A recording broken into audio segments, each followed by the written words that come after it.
when we left John, I was really impressed with kind of the stuff that was going on behind his eyes as he was brought up onto that stage while everybody was cheering. It seemed almost like he was a little apprehensive or surprised by it and trying to comprehend that. So now he is in the den of vipers. Before in America, he was kind of able to do things without the high command really knowing about it.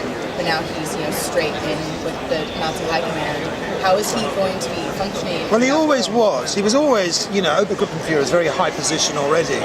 And yes, what you picked up on was the fact that part of him is thinking, well, that's really torn it, because he's not someone who's ambitious for ambition's sake. For me, it's very important, that distinction.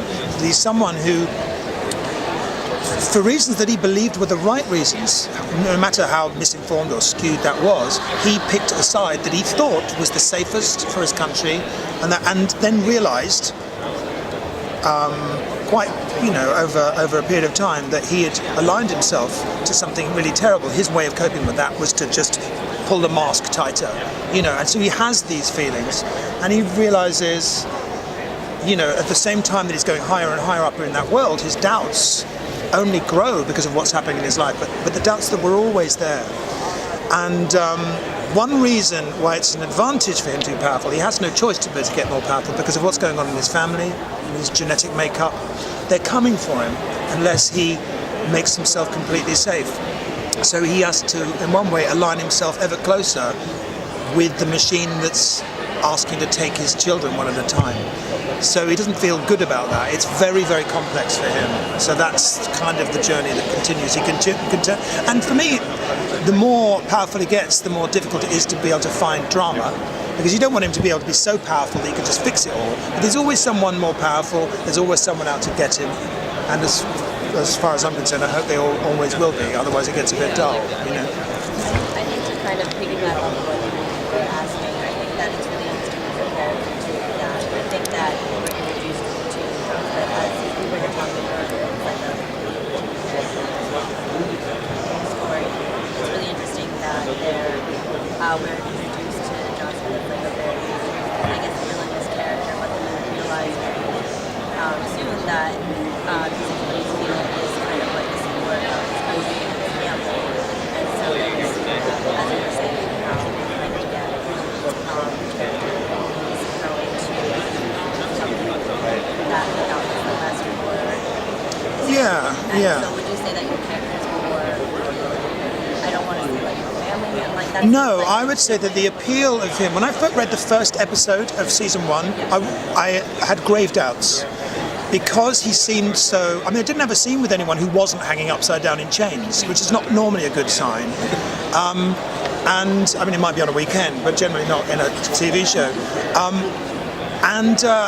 The fact that he'd been added compounded my suspicion that this might be a kind of one-dimensional creation to kind of anchor the evil of the show. So I spoke to Frank Spotnitz, who was in Paris at the time, and he said, well, actually, there is a second episode already, because it was written as a 2-hour first night. And in that second episode, you saw him with his family being relatively, calm father. You saw a gunfight from his perspective. And I was told about these potential upcoming stories. And what appealed to me was the idea of him as a kind of an everyman who'd taken the wrong path. And Nazism, as far as I'm concerned, is designed to bring out the worst in people, not just bad guys, but it takes people and it makes Nazis of them. And it gives them opportunities to look away from certain truths and blah, blah, blah, blah. That's how it can happen. And I've always pushed for that, and that's what's been... And occasionally, scripts would come in and they'd veer towards classic villain. I'd always try to find something to, it's a balance. Yeah, I definitely think that comes Good. Of course, writing and it's very interesting because a villain or not even a villain, I feel like that's almost too person, but someone with villainous characteristics are interesting because they have Well, they're interesting if there's conflict, or if there's, I watched the trailer for the new season. What I found interesting is you're introduced to this concept of the multiverse. I think it's more of a clip than a trailer. It is isn't a clip and trailer. Yeah, okay, fair enough. Clip preview. And Just to make it clear, that doesn't represent It is the a whole clip. show. It's not right.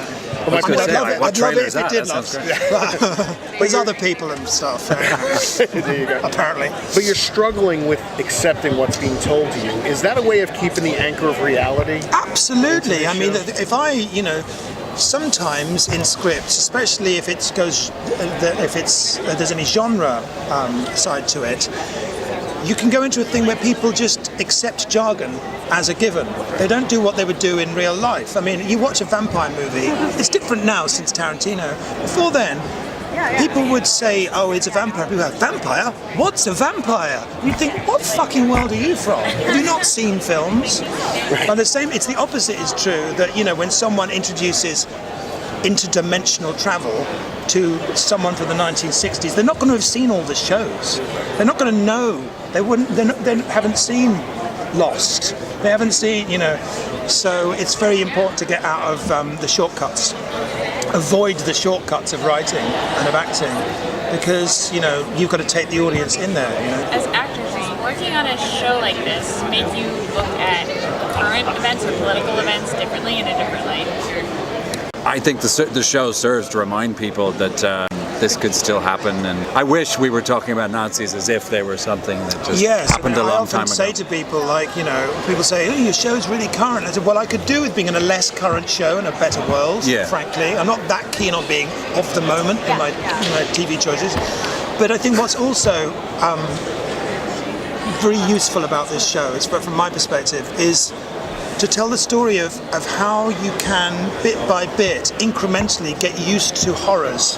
Yes. And distract yourself with the minutiae of your life. And this way, these things are possible. The natural ability we have, which is, for a good reason, to get used to stuff, to find our balance. Yeah. If that becomes too strong, then horrors are possible. When horror becomes mundane, absolutely, it's very that's dangerous. What's happened. That's how Germany, Germany did not contain all of the worst people in the world in a particular period. It could happen anywhere, because people incrementally look at what people get used to. Look at what is shocking one day, and then, it happened again. Two, doesn't even come up in conversation. That happens in a matter of weeks. You go from the worst thing you've ever heard to not even mentioning it in a room. Well, I guess it's less of a show. I think that.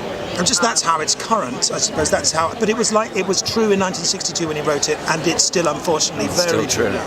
And I think that's interesting, because I think that superficially you can say that the show is just like a fun, or not fun, like an alternate universe, sci-fi kind of world. It's a fun show to watch. But I think from what you guys are talking about and how you approach it with acting and in the writing as well, I think it's almost more of a story about the human condition. Something horrific, or something that is what humans do. It'd be fine if it wasn't for humans.